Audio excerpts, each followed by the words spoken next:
A ver, ustedes saben que a esta hora dejamos de hablar por un ratito de muerte y destrucción e invitamos a alguien a quien valoramos, con quien nos interesa charlar, para conversar un rato de la vida. La invitada de hoy es una de las grandes figuras de la televisión, pero no de las que aparecen en televisión, sino de las que han hecho la televisión argentina. Se llama Liliana Parodi, le damos la bienvenida con aplauso. La jefa. Sí. Personajón de la historia de la televisión, particularmente de América TV. Yo voy a contar, ella siempre dice, siempre que nos vemos me contás mis anécdotas, pero le voy a contar porque la mayoría de la gente el público se renueva. Yo en el 97 era un seco, no tenía un mango. Y resulta que laburaba en Página 12 y ya laburaba en Día D con la Natal. Las primeras semanas de laburar con Día D. Y ganaba, ponele guita de ahora, a ojo te digo, 1,5 millones en Página 12 y ponele otro 1,5 millones en Día D. Entonces me llama Liliana y me dice, che, quiero que trabajes en el noticiero que tiene Andino con Karin Cohen a las 7 de la mañana. Y yo le digo, mira, yo vivía en 2 ambientes y escribía en un escritorio que lo ponía en el lugar de la mesa de luz. Ahí me acuerdo estar recibiendo el mensaje del llamado de ella, no había celulares todavía. Y le digo, mira, Liliana, tengo mucho laburo, estoy muy ocupado, el laburo no me interesa mucho. Inmediatamente me dice, ¿eso se resuelve con plata? ¡Ay, picante! Entonces, ella! Le respondo, con mucha plata, le digo. Ay. Entonces voy a verla, yo jugado que no iba a agarrar ningún laburo, nada, y me dice, ¿cuánto querrías ganar? Y le digo algo así, te estoy diciendo así a ojo, ¿no? Le digo, 20 palos. Y ella me dice, 20 no puedo, pero 9 te puedo pagar. Bueno, yo escuché eso y dije, ¿qué dijo? No lo puedo creer. Unos días antes habíamos pasado por la puerta de Patagonia, que era un restaurante que tenía Francis Malman, y habíamos visto con Ale, con mi mujer, y no nos daba la guita para entrar. Entonces yo te dije, sí, dale, ¿cuánto empezamos? Y a concha el mono. Entonces voy. ¿Fuiste a comer ahí? No, espero a Ale, del lugar donde estaba, riéndome solo, estaba apoyado en un auto riéndome solo de lo que me había pasado, que no lo podía creer, y le digo, esta noche, Patagonia. Y vamos a cenar. Qué bueno. Claro. O sea, hiciste el bien, porque... No, es que Pobrecito. Durante tantos años y tantas historias, cuando te devuelven las historias de lo que hiciste el bien, te encanta, estoy feliz. Y habrá otras que no fueron así, porque dijeron, esta no sé qué del trabajo, pero realmente era esa etapa, era un devenir de construcción, porque fue una etapa increíble los 90 en América. Bueno, en América fue siempre increíble para mí. Pero fue una cosa, ese América era de exploración total. Total. Nos dejaron transgredir, jugar, ir, venir. Desde el principio, ¿viste? Empezamos con aquel Crema Americana y Roberto Chenderelli y bueno, Claudio Villarroel, que estuvo en ese principio, bla. Después, Ernequian decide contratar a Carlos Montero y ir por la televisión tradicional, 93 y 94. Y los programas tradicionales no enganchaban en América, no había manera. Aparte, el rating para nosotros era terrible. Entonces, vuelve sobre sus pasos, termina esa etapa y en el 95 estábamos nosotros, los que estábamos ahí. Entonces había que construir con los más jóvenes, capaz inexpertos, pero él nos pedía ideas. Prueben, ideas. Vos le llevas a Ernequian algo que ya existe, hasta uno hoy es así. Vos le llevas un proyecto y si ya existe hecho ese proyecto, te dice, pero eso ya lo hizo otro. Y así te va llevando y te va incentivando a que vos traigas lo mejor que se te ocurre. Yo siempre digo que es una persona que te dice, no, esto es una porquería, te tenés que ir a Marte. Y vos decís, pero yo no llego a Marte. Bueno, a la vuelta traes algo. No le traes Marte, pero le traes algo. A mí, en el 95, en una de todas esas locuras que teníamos, hacíamos un programa parecido a Fuego Cruzado, el americano. Se llamaba Palabras Cruzadas. Era con Aliberti y con Carlos Varela. Exacto, que había que juntarlos, eran dos mundos. O sea, un tipo muy de izquierda y un tipo muy de derecha discutiendo sobre los temas como todavía claro. seguimos discutiendo. Resulta que dice, bueno, nos pone un presupuesto para ir por Latinoamérica. Entonces ir a la favela y hacer el programa en medio de la favela. Ir a México y hacer en donde estaba la revolución. Cuba, me acuerdo que fue una Cuba. Bueno, a mí me tocó Cuba. Entonces, bueno, voy a Cuba con Susana Repeto, la productora, 2 camarógrafos y ellos dos, los 6. Los dos muy formales. Muy formales. A Carlos Varela viene el azafate y le dice que puede ir a primera. Carlos Varela estuvo re solidario, se quedó con nosotros. Bueno, llegamos a Cuba y había una relación con el canal y con el equipo de allá para trabajar.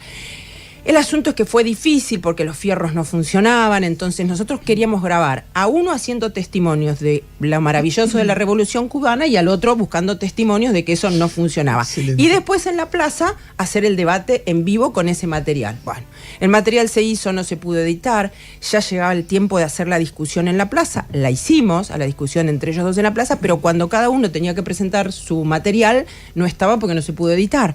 Bueno, un despelote. El asunto es que volvemos y armamos el rompecabezas entre lo que habían hecho en la plaza más lo que teníamos grabado, y Eduardo me dijo, esta porquería, te tenía acá, ahora te tengo acá, señalando el piso. O sea, él te compraba y te vendía las acciones, vos te sentías diosa y al otro día miserable, pero era una escuela, un aprendizaje que bueno, lo tengo grabado. Programas que nacen en aquella época y marcaron historia. Bueno, en ese año 95, hace poco que vi una publicidad que de hecho la subía a mis redes, era como el gran experimento, porque ya habíamos empezado en el 91. Mirá, te digo más atrás, casi cuando compra el canal, nada, no había nada, chicos, nada es nada, ni un estudio mínimo, nada, Claro, nada. porque era, Canal 2 era el canal de La Plata. Y todo el mundo acá diciendo, no vamos a ir a La Plata a trabajar, porque no sé qué. Bueno, entonces un estudio mínimo. Entonces, ¿qué hacemos? Y él contrata a Juan Alberto Badía, Ajá. a Marisa, a Gaunstein, Chosurian, y el asistente era Pendino, de todos ellos. Y se transforma en un programa que quedó para mí en la mente mía y sigo trabajando en base a eso, fíjate, que se llamaba América en Vivo. Y te transmitía 7 horas u 8. Entonces eran parejas. Magdas Delfino, Cecilia Suberbuller Fuxan, María Esther Sánchez, Juan Alberto, Víctor Hugo y Laratro. Mirá. Eran parejas que se iban cambiando como si fuera un streaming. Claro. Era como un streaming en el año 91. Y una sola productora al aire. Marisa Badía, que yo no podía creer Lo que laburaba. las 9 horas de esa mujer en el aire. Todo era aprendizaje, chicos, para mí. Fumaba. Vos. Sí. Ella, No, en el control, y le dijeron, y Eduardo vino porque ahí no se fumaba, era la primera empresa que decía no se fuman estudios, ni en controles, ni nada. Ellos hicieron eso durante 3 o 4 meses y eso se terminó, pero para mí fue la semilla que quedó para siempre en mi vida, porque yo después de eso hice 20 millones de cosas en América. Pero el formato era ese. Para mí, el vivo. Entonces, cada vez que la empresa El vivo, se ve, la discusión, la noticia. polémica, la noticia, la investigación, el periodismo, el chimento, todo en esa ensalada, porque cada vez que venía un accionista nuevo, una empresa nueva, decían, acá hay que hacer entretenimiento, ficción, vamos a hacer lo que hacen los grandes, qué sé yo, y yo, otra vez tengo que escuchar esto, otra vez gente que invertía, otra vez cosas que no pasaban, no iban bien. Y después en el devenir, ya te digo, vino la etapa de Montero, en el 95 que viene CQC, Día de Lalo Mir con Mirá, La Pata de la Mentira. Yo te digo, Cha, cha, cha. yo que participé de Día D, era impresionante, porque vos andabas por los pasillos y era gente que ya estaba siendo consagrada, pero eran todos muy jóvenes. Entonces aparecía 30. Claro, entonces vos de repente te cruzabas con Pergolini, bueno, con tu viejo también haciendo Indomables después, o Sí. Duro de Domar, no sé cómo se llama. Fue después No, de Mauro Indomable, Viale. Indomable, sí. Después, claro, después de Mauro Viale. Sí. En el medio estaba el pelado Birch, después Sí. haciendo TBR, que yo me acuerdo que miraba y dice, che, esto está más o menos en la misma línea que nosotros estamos pensando. No, y fíjate que después eso era Andy, como progre, distinto, transgresor. Y al año siguiente, al otro año, viste que no tenía paz Eduardo. Entonces nos dijo que va a traer a Mauro Viale. Ay, nosotros descompensados, porque éramos cool, no hacíamos policiales, hacíamos otra cosa que nos había enseñado Mauro antes. Viale la rompe.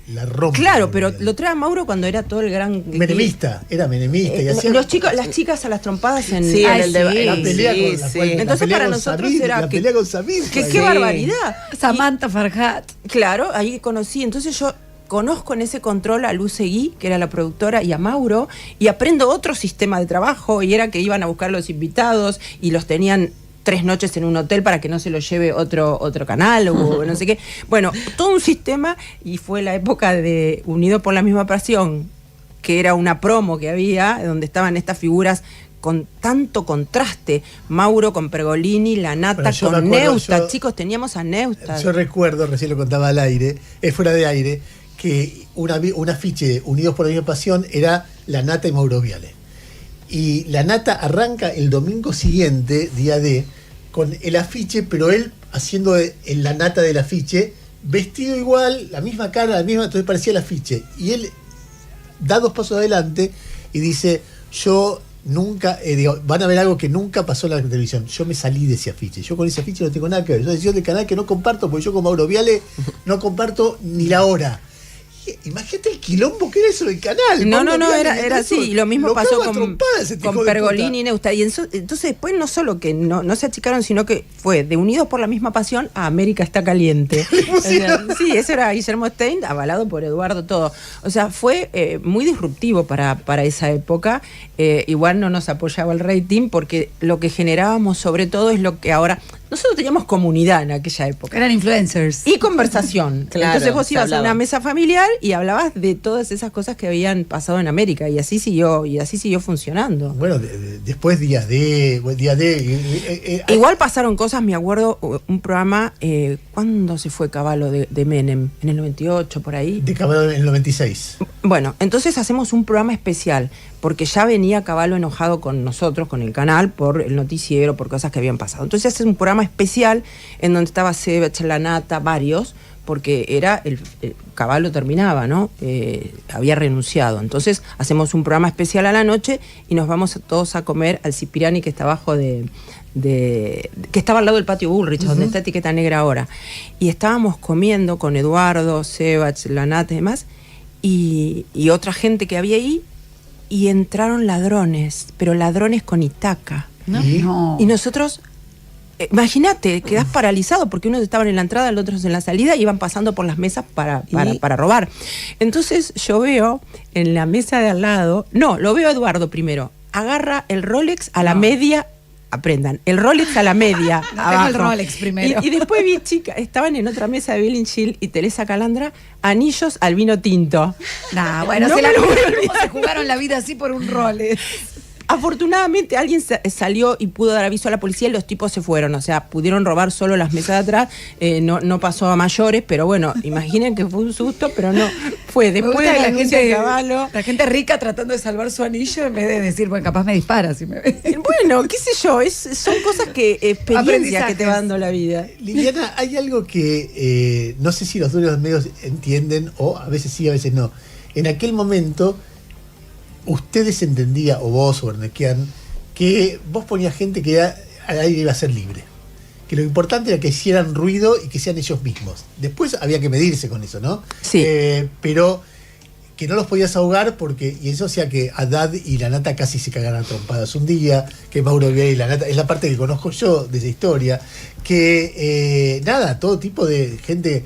muy pavos reales, muy ególatras, de mucho carácter, mucha personalidad y muy creativos. Sí, además ahí haces el gran aprendizaje que lo llevo conmigo para siempre y trato a veces de bajarlo a los más jóvenes o a la gente que no sabe o que no entiende o que no puede unir que hay una empresa que pone una inversión para hacer el programa, está tu trabajo, que lo estás sumando ahí, casi sos socio ahí, hay intereses comunes e intereses contrapuestos con los que tenés que lidiar todo el tiempo. Claro. Me acuerdo correr a Lanata por Honduras pidiéndole por favor que no pusiera la declaración de Cavallo, porque no sé qué había pasado. Jurada de Cavallo. Sí, era una cosa tipo, la empresa, digamos, no se podía o este hombre había pedido, no me acuerdo cuál era la línea editorial. O le decía Ornequian, mirá que te reviento todos tus negocios fuera del canal. No, la política de los medios y la relación editorial es un tema hermoso, que un día escribo el libro Prohibido, pero no es este caso. El caso era que no nos hacía caso como correspondía en Lanata,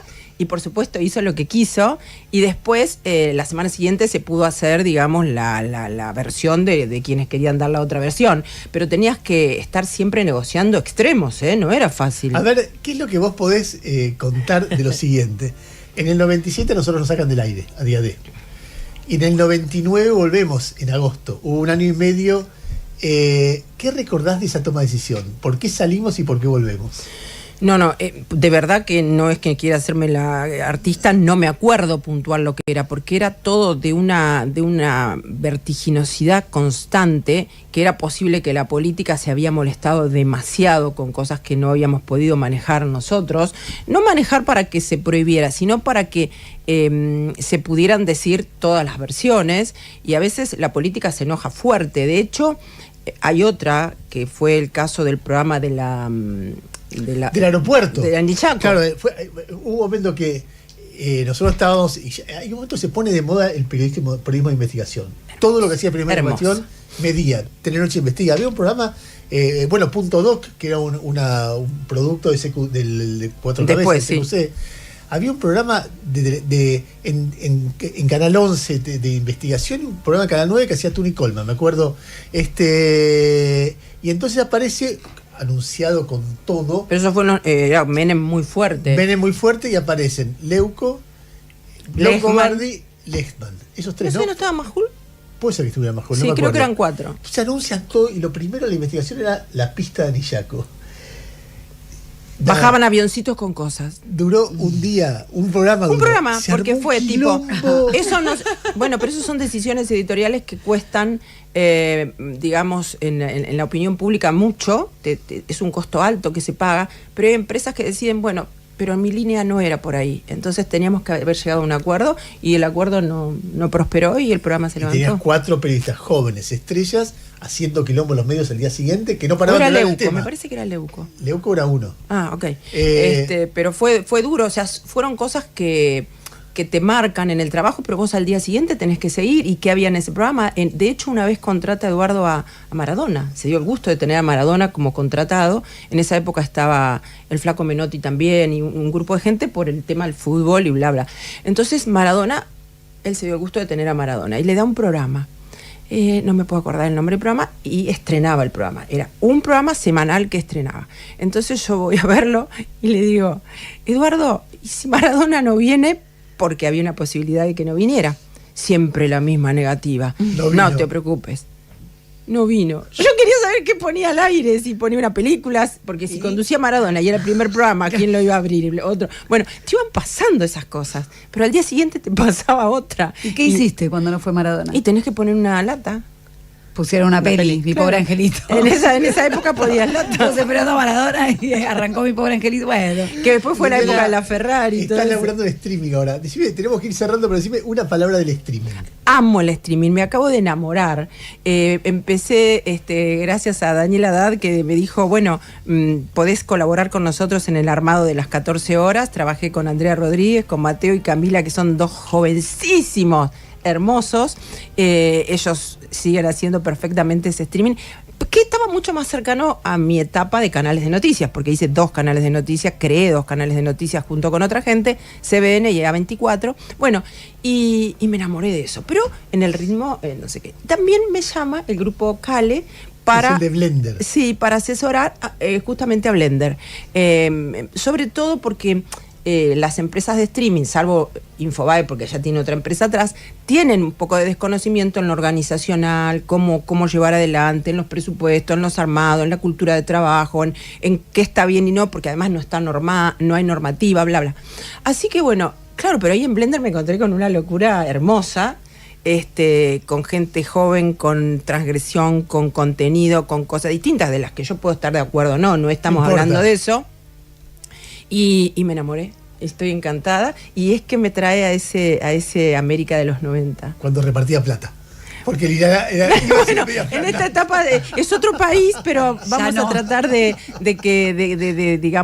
generar a través de esto, y muy enganchado con todo el tema de redes sociales. Entonces lo que hace a los sexagenarios como nosotros es actualizarnos. Ahí estamos, de nuevo, jugando un nuevo partido, y eso es lo que más me gusta. Muy bien. No, totalmente, y ese también con sus redes. O sea, yo de repente encontré una Liliana Parodi que yo tenía como jefa de la televisión de cuando yo era chica, en los programas que veíamos, que recién estábamos comentando, y de pronto veo que tiene un perfil en las redes sociales totalmente activa en cuanto a que se muestra, comenta lo que hace. Sí, y poco. Los otros días me dijo una persona que se llama Javier Carrizo, que hizo un libro, una persona muy encantadora. Pero Liliana, yo te tenía que era la dama de hierro, la dama dura, y sí, pareces un conejito ahí en las redes sociales, buena, no sé qué. Digo, no, soy las dos. Y la otra no se fue a ninguna parte, la tengo. Lo que pasa es que no la estoy exponiendo en las redes sociales, pero si quieren, arranca. Muy bien, Liliana Parodi aquí en Radio Con Vos. Gracias, Liliana, por haber venido. Aplausos. Gracias por invitarme. Gracias.